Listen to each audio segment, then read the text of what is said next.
Hi guys, I'm Judy and today I'm going to be watching One Piece episodes 402. Let's get into this episode. Check out my Patreon for full reactions. Subscribe. Let's go.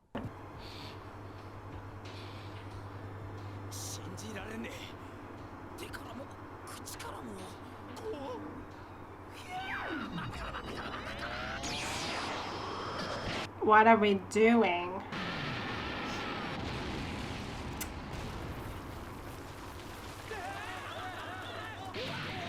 Running for our lives. I see. Fair enough.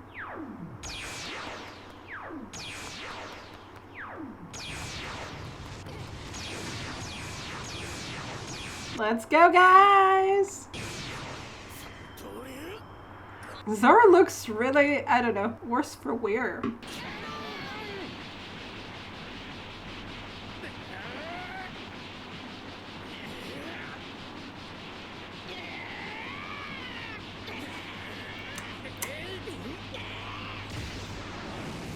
Synchronized attack! I just realized that they're all attacking together.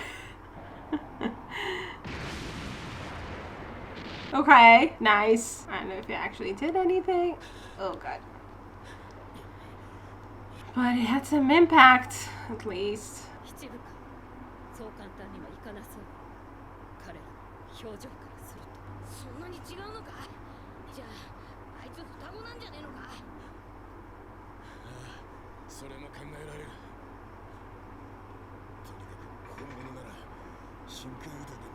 Yeah,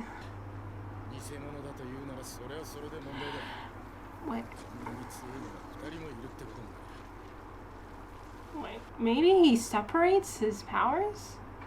Maybe maybe he can. Did we see him use other powers with the other guys? Maybe? I'm not sure. Didn't pay attention.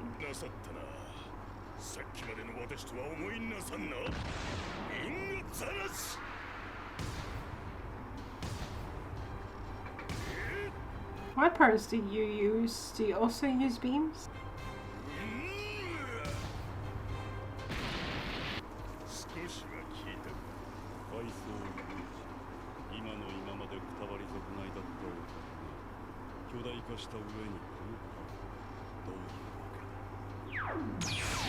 No, he's also using beams. Okay, so I don't know. They're without real power. I mean, they have real.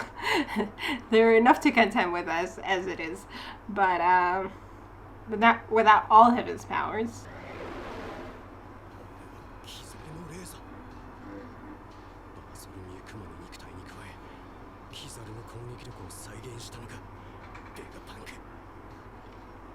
Oh, he knows.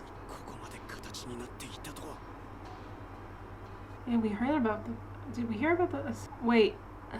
So they created like more.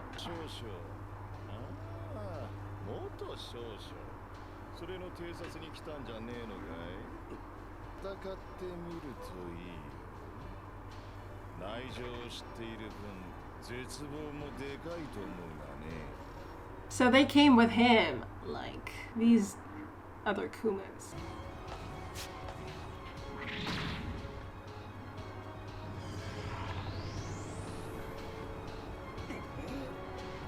What did it turn into? A dinosaur?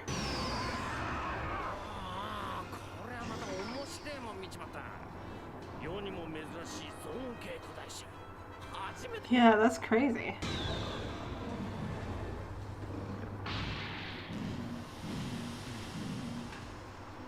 Oh.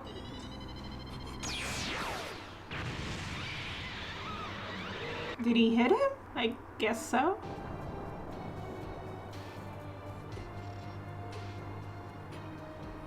What did he hit you?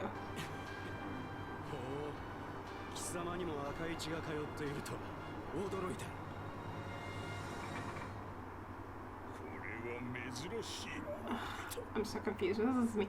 Is Pacifista the thing he talked about that they enhanced him, the program or whatever that the government works on, that they made him into this cyborg?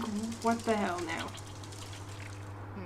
And so they created more of him with his power?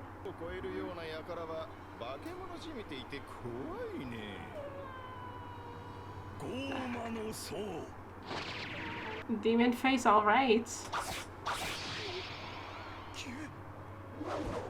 Uh-oh.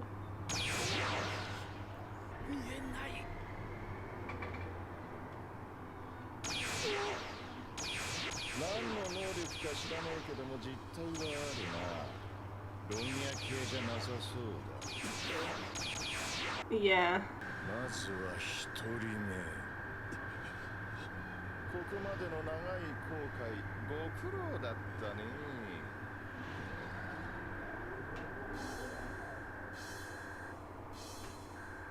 Oh, he's gonna do something? Because we haven't seen him do any. Oh, okay.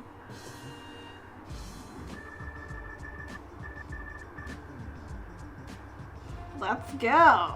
Oh shit! It's an entire musical ensemble. This dude.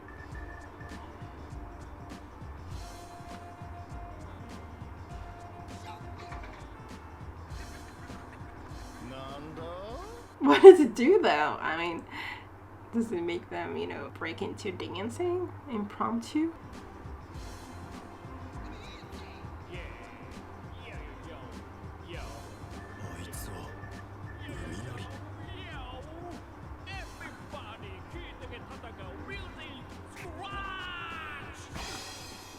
What the fuck? Oh.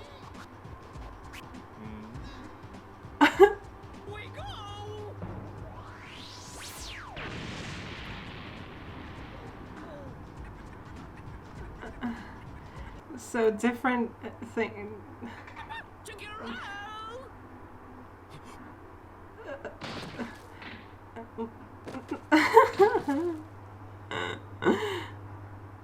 Wait, is he the Logia type though?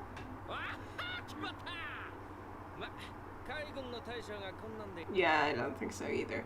But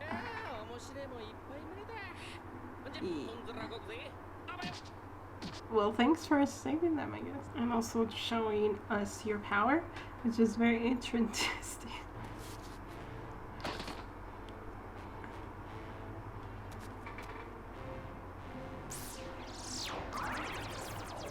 Yeah, you're Logia type, right? Yeah, I think, yeah. So you're able to regenerate because you don't have physical form.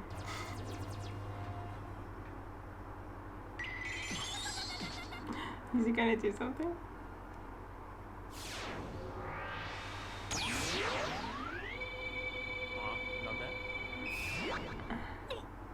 Oh, he reflected himself? That's so cool.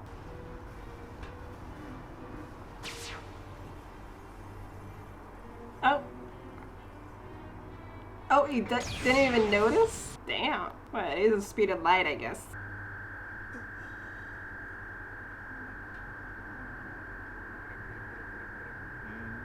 Oh.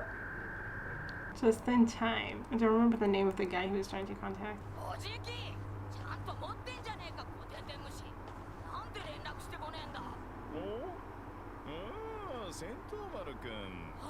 Sentomaru.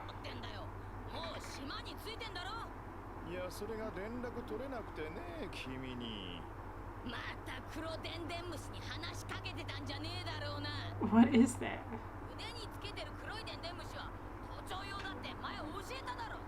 He's dropping at who?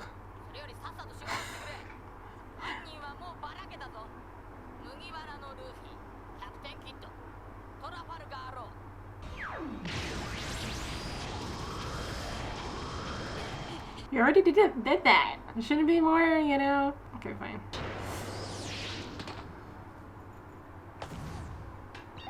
Oh, we see your insides.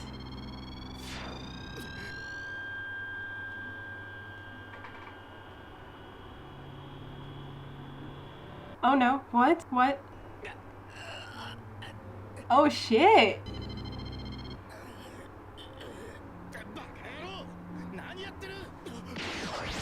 Oh, he's having PTSD. Jesus.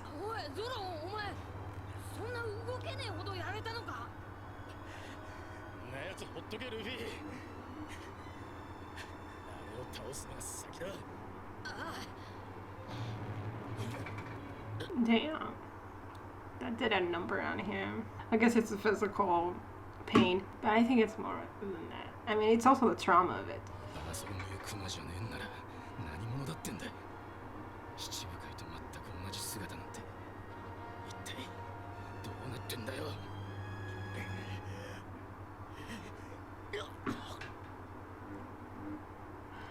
Damn, poor Zoro. Like, I don't think we've ever seen him, actually, like, in the middle of battle, falling down like that. Like, not even being able to get through the battle. Like, I'm thinking of Arlong.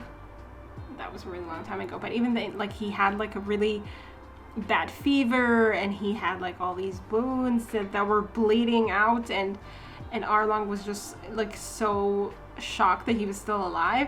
But he was still keeping his composure as much as he could, kind of, and still fighting until the very end. And here it feels like he totally was planning to go on. Like, he had every intention of just, like, continuing the attack. And then this flash happened, and he remembered all the pain. Like, it was like Kuma kind of opening, like, this Kuma, whatever this Kuma is, opening his mouth kind of to, shoot this beam.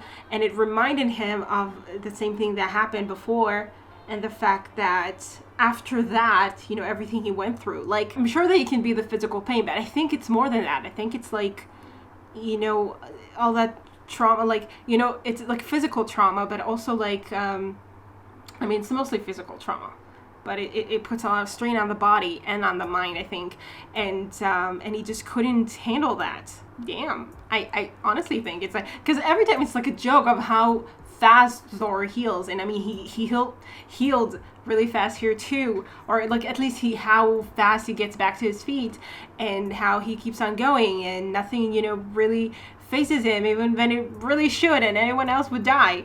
But and I mean he's still obviously, I mean that was an incredible amount of pain, which just makes you think like what the hell Luffy is doing to his body.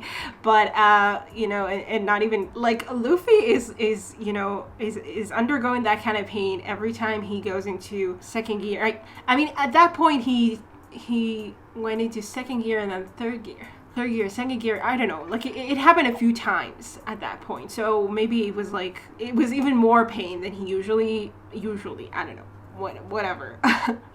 But I mean there's a lot of strain that he puts on his body, Luffy, and he just does it. I mean his body needs to recover and stuff, but he doesn't say a word, and he just like, it kind of just, I don't know. I mean when he used it against Kuma, he just kind of went unconscious, I guess, at some point. But to think that, and now, he willingly goes back into it, because that's how he knows, like he said, okay, this guy's really strong, we're going to go, full power against him right off the bat. And he does that without a second hesitation. And for Zoro, who had to, like, kind of experience the same kind of pain, his body just can't handle it. It's kind of sad to see, especially with Zoro being such a powerhouse all the time. So I feel for him. Anyway, because it really feels like a betrayal of his body. Because honestly though, he puts his body through so much shit. Maybe it's good that is forced to just hang back. We'll see though. We'll see if he really does. If he really does keep out of the fight after this. I don't think he'll let himself. Like, honestly, he's just like force, like, kind of withstand the pain as much as he can and keep on going. I feel like if he can't, I mean, he will force himself or try to, I don't know. Anyway, it's a big problem though. And I mean, we're just facing like this, I don't know what to call it, like this diet version of Kuma here, I guess. I'm not even sure, because he doesn't seem to have any of the powers that Kuma has, except for the explosion thing. Like the beam. I guess the beam is not exactly the same beam. They did say it was a shockwave before, and here it's just like this light beam because it's the same power that Kizaru has. So I guess they just made like this pacifista or whatever. They just made this like more Kumas, and they put Kizaru's power into it. I don't know how they managed to do that, but That's what I'm getting or something. And so he has and so Kizaru has backup with different Kumas having his power as well, which is so funny, as though he needs backup. But I guess he's just one man, and there are quite a few, Straw Hats and quite a few rookies at that, so maybe he's just he just wants to get to all of them before they escape. So he has these Kumas as backup to just, engage everyone, I guess. I don't know. I mean, we'll have to get to the bottom of what the hell these Kumas are. And I mean, Drake seems to know. I mean, we know he was part of the government, part of the Navy before he dropped out. I don't know. Left and more than left, turned into a pirate. So he has inside knowledge, and he was talking about Vega, whatever, maybe. I don't remember the conversation that Kuma had when he explained what he was. Was Zoro, I think he mentioned pacifista there. Pacifista, I don't know, in Japanese they say pacifista. So I'm just copying them. And maybe he even mentioned that name that Drake mentioned, but I have no clue what episode that was. I don't remember if he explained himself only to Zoro or to all of them. So yeah, he did mention all of that. So none of it was really new information. But it just showed us that Drake knows about everything. That's at least about some of the things that the government were up to, which is it will be interesting to get that information from him, maybe, or other information that he knows. In any case, so I knew there was one Kuma. He was he himself is a pacifista. That's what they call this thing that they created, human weapon, and I don't know exactly. And then they just kind of duplicated it, and yeah, and now we have a lot of Kumas, and each of them is called a pacifista. Is that how? I mean, but there's a main pacifista, and then the other ones who don't have all those powers. Okay, and now Kizaru is after. I mean, he didn't say who he was after, but I mean, the main culprits are the Straw Hats. So maybe we'll have a run-in with him. I don't know how we will deal with that, but there we have it. We'll just get into the next episode and we'll see. Oh, I didn't talk about the cool music powers that this dude had. Each part of his body was a different musical instrument, and in turn it had a different effect, as an attack. It had a different kind of attack that he kind of unleashed. That was cool and kind of funny. Special thanks to my top Patreons: Breading Tier, Andy Plays All Night, Tyranor, Michael Gabriel, Shadows Moon, and Marsh. And to the rest of my amazing Patreons who without their support I would never be able to keep on doing this. Thank you so much.